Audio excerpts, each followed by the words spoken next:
नमस्कार। बिहार की number 1 Lok Sabha seat पर राजद ने दूसरी बार अपना उम्मीदवार उतारकर समीकरण अपने पक्ष में करने की कोशिश की है।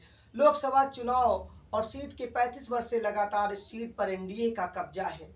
एनडीए से क्या इस बार इंडिया गठबंधन छीन पाएगा यहाँ के जातक समीकरण? कांग्रेस के बदले राजद ने उतारा अपना उम्मीदवार है और इस बेतिया सीट के समीकरण भी बताएंगे कि बिहार में क्या होगा। हम बात कर रहे हैं वाल्मीकि नगर की सियासत की, जो इन दिनों काफी गर्म है। जनता दल के बिखराव के बाद दूसरी बार राष्ट्रीय जनता दल इस सीट पर उम्मीदवार उतार रही है।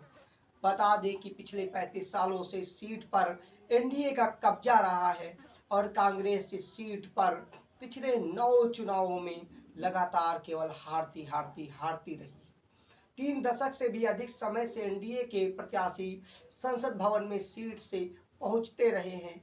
वही इस बार कांग्रेस से सीट लेकर आरजेडी महागठबंधन के बैनर तले चुनावी मैदान में किस्मत आजमा रही है कि एनडीए के इस धड़े को जीते। राजद की ओर से भाजपा के बागी नेता दीपक यादव उम्मीदवार बनाए गए हैं।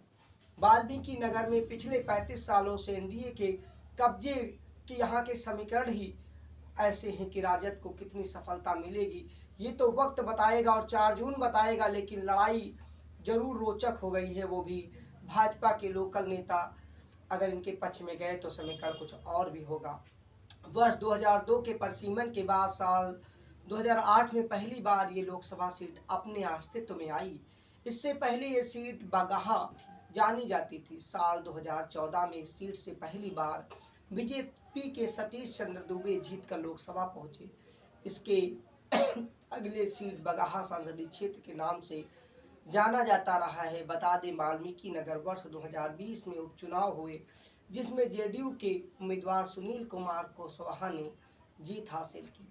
सुनील कुमार को उपचुनाव के नतीजों में 4,03,360 मत मिले, जबकि जेडीयू प्रत्याशी ने कांग्रेस उम्मीदवार प्रवेश कुमार मिश्रा को 22,000 मतों से हरा दिया।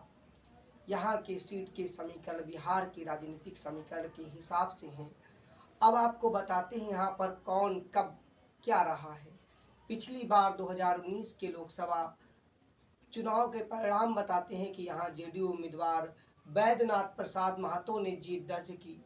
बैद्यनाथ महतो को 6,02,660 मत मिले और उन्होंने कांग्रेसी उम्मीदवार शाश्वत केदार को हराया। जेडीयू सांसद के निधन के बाद इस सीट पर 2020 में उपचुनाव हुआ। जेडीयू ने दिवंगत सांसद बैद्यनाथ महतो के पुत्र सुनील कुमार को अपना उम्मीदवार बनाया और वे जीतने में सफल रहे। संवेदना की लहर और समीकरण भी उन्हीं के पक्षों में थे।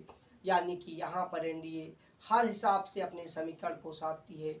एनडीए की मोदी के तीसरे शासनकाल के लिए क्या मजबूती और मजबूत होगी? 2014 और 19 के समीकरण के हिसाब से यहाँ का इस बार माहौल क्या है?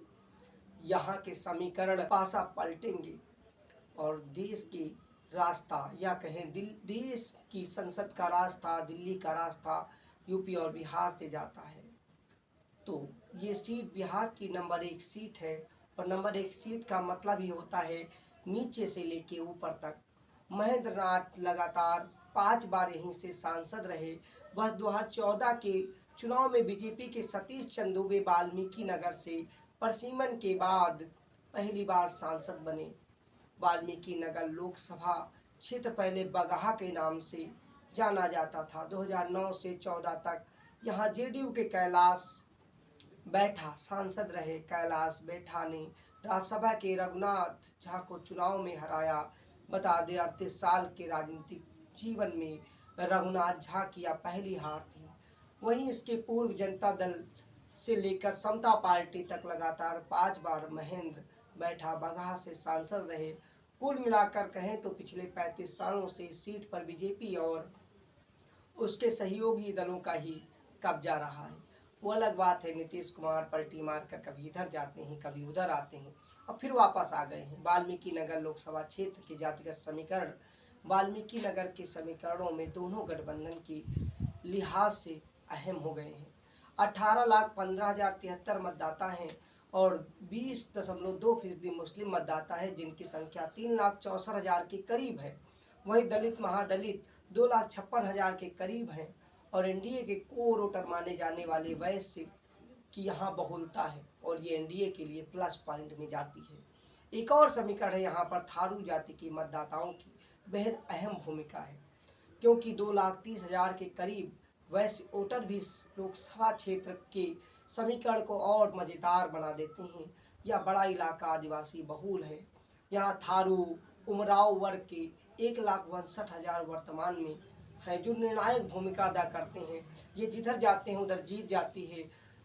1,45,500 यादव ब्राह्मण 2.25 लाख के करीब और कुर्मी 1,46,800, नोमिया बिरहा 9,500, राजपूत भूमियार 1,05,000 के करीब, ईसाई 25,000 के करीब और साथ में अन्य वोटर 73,000 के करीब इस सीट के जातिगत समीकरण के साथ साथ यहाँ की स्थिति को बताते हैं। अब 2024 के जातिगत समीकरणों से अलग लोकसभा के समीकरणों में कौन जीतेगा कौन हारेगा, ये समीकरण यही बताते हैं कि इस बार मोदी की तिबारा आंधी आएगी या फिर एनडीए की आंधी और इंडिया गठबंधन की आंधी के टकराव में बिखराव से फायदा होगा, या फिर इस सीट पर फिर से मोदी जी यानी कि कमल के नेतृत्व में सरकार बनने के लिए बिहार की 1 नंबर सीट दिल्ली के रास्ता एनडीए के लिए खोलेगी।